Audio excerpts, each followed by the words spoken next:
Detox நேயர்களுக்கு வணக்கம்.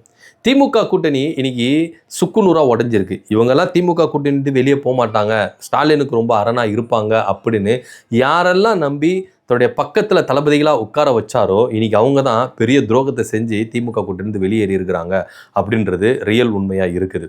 So இந்த வகையில் கொண்ட கொள்கையில் உறுதியாக இருப்பாங்க அப்படின்னு ரொம்ப உறுதியாக நம்பினார் மு.க. ஸ்டாலின் அவர்கள். அப்படி நம்புறதுனால தான் இன்னைக்கு அவருக்கு கரியை பூசிட்டு வெளியே போயிருக்கிறாங்களா அப்படின்னு கூட நம்மளுக்கு தெரியல. ஸோ அந்த வகையில் இந்த கூட்டணியை கல்லாப்பெட்டி கூட்டணி, நிழலுக்கு போய் ஒதுங்கினா உள்ளே கூப்பிட்டுக்கிறாங்க, ஸோ காசுக்காக போயிட்டு கூட்டணி வச்சுக்கிறாங்க, கல்லாப்பெட்டி கூட்டணி இப்படின்னு விமர்சித்தவங்க கேட்டதான் இந்த கூட்டணியிலேருந்து பிரிஞ்சு அங்கே போய் சேர்ந்துருக்கிறாங்க அப்படின்னு இங்கே பார்க்க வேண்டிய ஒரு விஷயமா இருக்குது. ஸோ அந்த வகையில் இடதுசாரிகள், ஐயுஎல், காங்கிரஸ், விசிகா இவங்க எல்லாமே திமுக கூட்டணியை முறிச்சுக்கிட்டு போயிட்டாங்க. ஸோ வைகோ அவர்கள் ரொம்ப நம்பிக்கையாக இருப்பார். கலைஞருக்கு அப்புறம் நான் மு.க. ஸ்டாலினை விடமாட்டேன், அவர் கூட இருப்பேன் அப்படின்னு சொல்லிட்டு கையை இறுக பிடிச்செல்லாம் பேசினார். அப்படி இருக்கும்போது மு.க. ஸ்டாலினோட தான் இருப்பார் அப்படின்னு பேசப்பட்டிருந்தது. ஆனால் இன்னைக்கு அவரும் பெரிய ஆபத்துக்கு வச்சிருக்கிறாரு திமுகவுக்கு அப்படின்னு தான் நம்ம சொல்றோம். விரைவில் திமுக கூட்டணியிலேருந்து மதிமுக வெளியேறுது, அதுதான் இப்போ ஹாட் டாப்பிக்காக போயிட்டு இருக்கு. ஸோ இதை வெளிப்படுத்துகிற விஷயமா பல பேச்சுகளும் பல சம்பவங்களும் மதிமுகவினுடைய அணுகுமுறையிலும் இதை நம்ம பார்க்க வேண்டிய ஒரு விஷயமா இருக்கு. என்னன்னா, திருச்சி கிழக்கில் விஜய் அவர்கள் வரும்போது துரை வைகோ போய் சந்திக்கிறாரு, மரியாதை நிமித்த சந்திப்பு அப்படின்னு நினைச்சா இல்லை, நாங்கள் திமுக கூட கூட்டணி வச்சது துரதிருஷ்டவசமானது, அவங்க தொகுதியில் அதாவது அவங்க உதயசூரியன் சின்னத்தில் நின்னது நாங்கள் செஞ்ச பெரிய தப்பு இப்படின்னு வார்த்தைகளை விடுறாரு. அப்பவே இங்கே பூகம்பம் வெடிச்சிருச்சு அப்படின்னு நம்ம பார்க்கணும். அதை தொடர்ந்து வைகோ அவர்கள் ஆதவர்ஜுனா போய் சந்திக்கிறாரு, அதுக்கப்புறம் விஜய் அவர்களை போய் சந்திக்கிறாரு. அது இடையிடையில் அவங்க அவைத்தலைவர் அர்ஜுன்ராஜ் இருக்கிறார்ல, அவர் ஒரு வார்த்தை விடுறாரு, திமுக நச்சு பாம்பு அப்படின்னு சொல்கிறாரு. ஸோ இதெல்லாம் சுற்றி முற்றி பார்க்கும்பொழுது திமுக கூட்டணிலேருந்து இவங்க வெளியேறாது கன்ஃபார்ம், அதுலேருந்து வித மாற்று கருத்து இல்லை. ஆனாலும் 27ஆம் தேதி ஏன் டைம் கொடுக்குறாங்க அப்படின்றது யாருன்னா யோசித்து பார்த்துருக்கீங்களா? ஏன்னா இதுக்குள்ள பல பேச்சுவார்த்தை கட்டங்கள் இங்கே நடந்துக்கிட்டு இருக்குது. அப்படிதான் இந்த டீலிங் இருக்குதுல்ல, மதிமுகவுக்கும் தாவேக்காவுக்குள்ள பல டீலிங் நடக்குது. இந்த டீலிங்கு ஓகே ஆயிடுச்சுன்னா அடுத்த செகண்டே இவங்க அனௌன்ஸ்மெண்ட் பண்ணிடுவாங்க. இந்த 27ஆம் தேதி அப்படின்ற பொதுக்குழு அப்படின்றதெல்லாம் சும்மா கண்துடைப்புக்கு தான். கன்ஃபார்மாக திமுக கூட்டணியிலேருந்து மதிமுக வெளியேறுது, அதில் எந்த வித மாற்று கருத்தும் இல்லை. அப்படி என்ன டீலிங்கு அப்படின்னு நீங்கள் கேட்கலாம். இங்கே 2 பேருக்கு பவர் கொடுக்கறதுக்கு தாவேக்கா என்ன பண்ணியிருக்காங்க, நெருக்கடி கொடுக்குறாங்க அப்படின்பாங்க. இதில் வைகோ அவர்களுக்கு தாவேக்காவே முன் இந்த பவரை கொடுக்கும் அப்படின்னு சொல்லிட்டு தான் பேசப்பட்டிருது. என்னன்னா, டெல்லியில் தமிழ்நாடு சிறப்பு பிரதிநிதி அப்படின்ற ஒரு பதவியை வைகோ அவர்களுக்கு கொடுக்கறதுக்கு விஜய் அவர்களே முன் வந்துட்டாரு அப்படின்னு கூட நம்ம பேசியிருக்கிறோம். உண்மையும் கூட. ஏன்னா டெல்லியில் அப்படின்றது பார்த்தீங்கன்னா, இந்த சிறப்பு பிரதிநிதி அப்படின்றது பார்த்தீங்கன்னா, இங்கே மாநில அமைச்சர்களுக்கு என்ன அந்தஸ்தோ அதே தான் அந்த பதவிக்கும் உள்ள மரியாதை அப்படின்னு நம்ம சொல்லணும். அது மாத்திரம் இல்லாமல் தமிழ்நாடு அரசினுடைய கொள்கைகள், தமிழ்நாடு அரசினுடைய கோரிக்கைகள், தமிழ்நாடு அரசினுடைய எல்லா விஷயங்களும் டெல்லிக்கு இந்த பிரதிநிதி தான் கொண்டு போய் சேர்ப்பாங்க. அவங்களையும் கொண்டு போய் 2 பேருக்கும் ஒரு நல்ல உறவு பாலமாக இவங்க இருப்பாங்க அப்படின்றதுல எந்தவித மாற்று கருத்தும் இல்லை. அடுத்ததாக வைக்கிறாங்க பாருங்க ஒரு பெரிய செக்கு தாவேக்காவுக்கு மதிமுக. என்ன அப்படின்னா, 2 எம்எல்ஏக்கள் இருக்கிறாங்க, சீர்காழி, கடைநல்லூர். இந்த 2 எம்எல்ஏக்களும் உதயசூரியன் சின்னத்தில் தான் நின்று இருக்கிறாங்க. மதிமுக தனிச்சின்னத்தெல்லாம் நிற்கலை. இன்னும் சொல்ல போனால் அவங்க மதிமுக கட்சிக்காரங்களே கிடையாது. அடிப்படை உறுப்பினர் பதவி அங்கேருந்து ராஜினாமா பண்ணிட்டு திமுக கூட உறுப்பினர் அட்டையை வாங்கிட்டு என்ன பண்ணியிருக்கிறாங்க, தேர்தலில் நின்று உதயசூரியன் நின்று ஜெயிச்சிருக்கிறாங்க. ஆனால் ஆட்கள் என்னவோ மதிமுக ஆட்கள் தான், ஆனால் சட்ட ரீதியாக நீங்கள் பார்த்தீங்கன்னா அவங்க திமுக காரங்க தான். ஸோ அப்படி பார்க்கும்பொழுது இங்கே என்ன நடக்குது அப்படின்னு பார்த்தீங்கன்னா, ஒருவேளை இந்த 2 எம்எல்ஏக்களை ராஜினாமா பண்ணாங்கன்னா அதில் எப்படி இடைத்தேர்தல் வரும்? அந்த ஒரு இடைத்தேர்தலில் துரை வைகோ அவர்கள் நிற்க போகிறதா ஒரு தகவல். அது சீர்காழியில் நிற்கிறாரோ இல்லை கடைநல்லூரில் நிற்கிறாரோ ஏதோ ஒரு தொகுதியில் அவர் நின்று ஜெயிச்சார்னா அமைச்சர் அப்படின்ற ஒரு அந்தஸ்துக்கு வருவார். பவர், அதிகாரம் அவர்கிட்ட வரும். சைரன் வச்ச வண்டி, தேசிய கொடி போட்ட வண்டி எப்படி இருக்கும் பாருங்க. மதிமுகவில் யாருமே அப்படி இருந்துக்க மாட்டாங்களா? அண்ணன் துரை வைகோ அவர்கள் அப்படி இருப்பார் அப்படின்றது தான் இவங்களுடைய இமேஜினேஷனாக இருக்குது.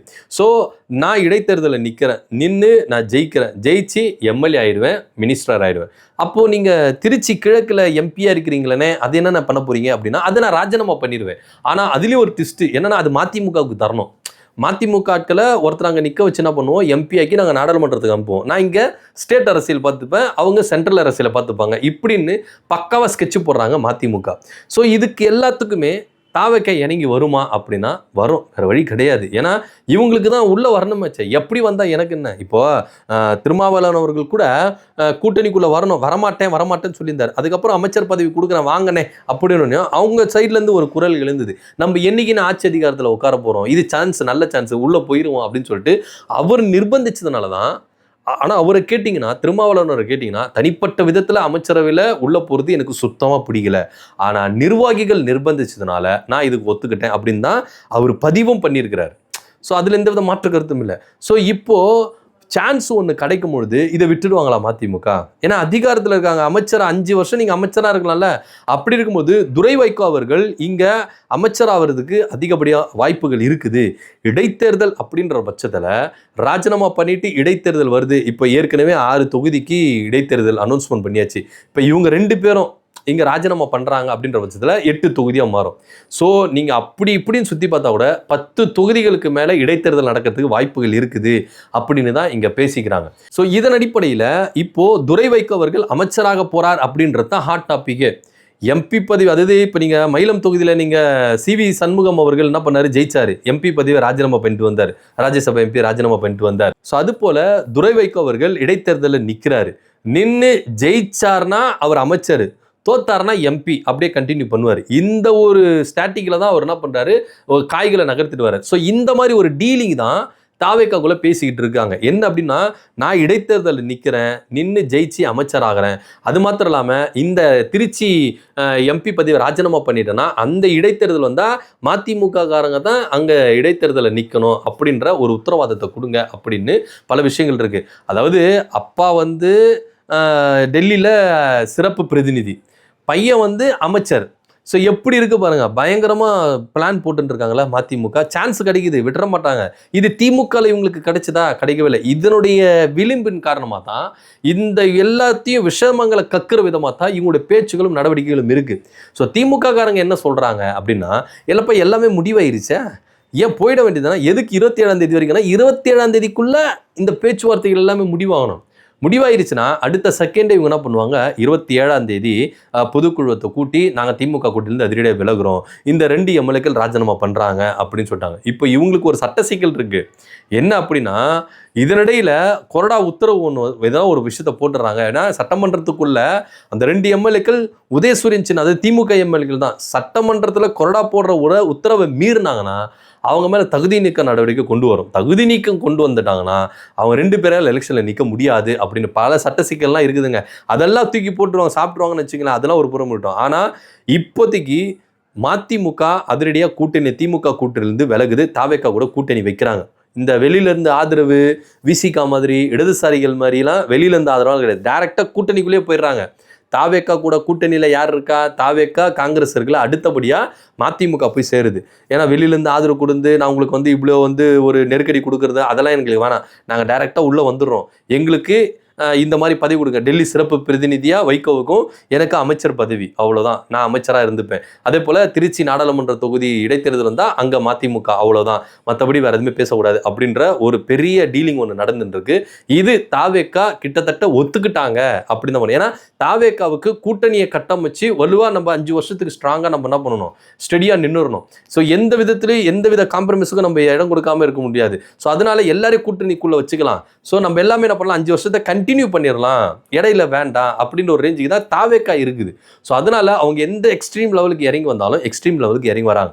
மினிஸ்டர் பதவி தானுங்க, நீங்கள் இடைத்தேர்தலில் நின்று ஜெயிச்சு வாங்க, நீங்கள் எந்த துறையை கேட்குறீங்களோ அந்த துறையை கொடுத்துட்றோம் அப்படின்ற ரேஞ்சுக்கு அவரும் இறங்கி வந்துட்டார், தாவேக்காவும் இறங்கி வந்துருச்சு அப்படின்னு தான் பார்க்கணும். ஸோ கூடிய விரைவில் திமுக கூட்டணியிலிருந்து மதிமுக வெளியேறி தாவேக்கா கூட கூட்டணி வைக்கிறாங்க. ப்ளஸ் துரை வைகோ அவர்கள் அமைச்சராக வலம் வர போறாரு அப்படின்னு தான் இங்கே பேசிட்டு இருக்காங்க. இதை பற்றியோட கருத்து அப்படின்னு கீழே கமெண்ட் பண்ணுங்க. நன்றி, வணக்கம்.